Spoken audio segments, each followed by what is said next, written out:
and welcome back to the Reapers. All very exciting at the moment. The F-14B has come out and everyone's flying it, and that's great. I haven't learned to fly mine properly, so to begin with I'm just going to do some of the comparisons that I've been doing, just, well, because it's interesting is what I want to do at the moment.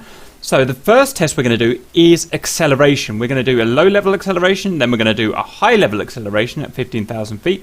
We're going to do the test from 300 knots true speed measured by satellite to 650 knots at both altitudes. Then we're going to compare it to the other aircraft, which is all of the other DCS aircraft basically, and see where it comes. Usual test metrics apply. We're going to have 29.92 inches mercury QNH. We're going to have 20 degrees C at sea level. We're going to have 10% gas, and fuel burn is going to be turned off. The aircraft is going to be as clean as we can get it. We've removed the Phoenix kind of pylons, but we've still got the Sparrow and the AIM 7 pylons. I can't work out a way of actually getting rid of them, so as far as I'm aware they're part of the actual structure. As for predictions, well, the reigning champions are, I think, the F-15 and the MiG-29 at the moment, purely because of their extremely good power to weight ratios. Now, this aircraft also has a very good power to weight ratio. As far as I'm aware, it's the same as or exceeding the F-15C, so I'm expecting good things of it.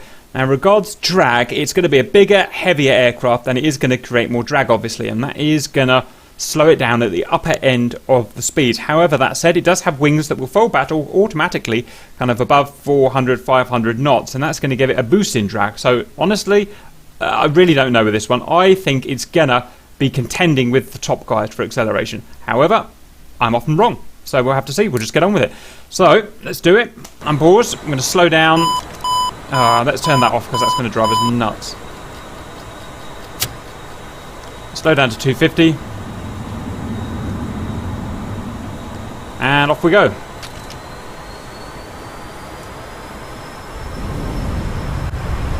Big kick as the burners come in.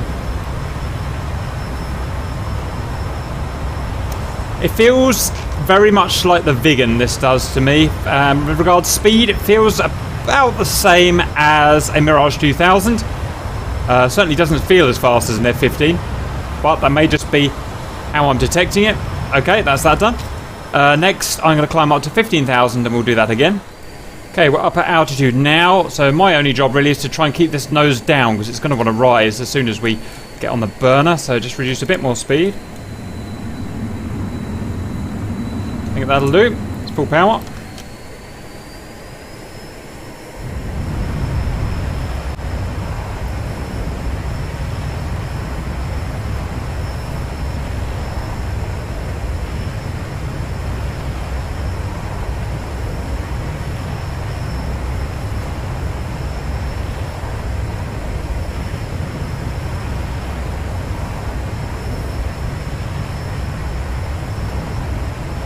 Feels fairly slow to me. Right, done. Let's pause that. It felt roughly Mirage-y, somewhere between Mirage and Viggen for me. Let's bring up the results now and actually have a look. Okay, so we have the results. So first of all, let's look at low altitude acceleration. F-15C, 15 seconds.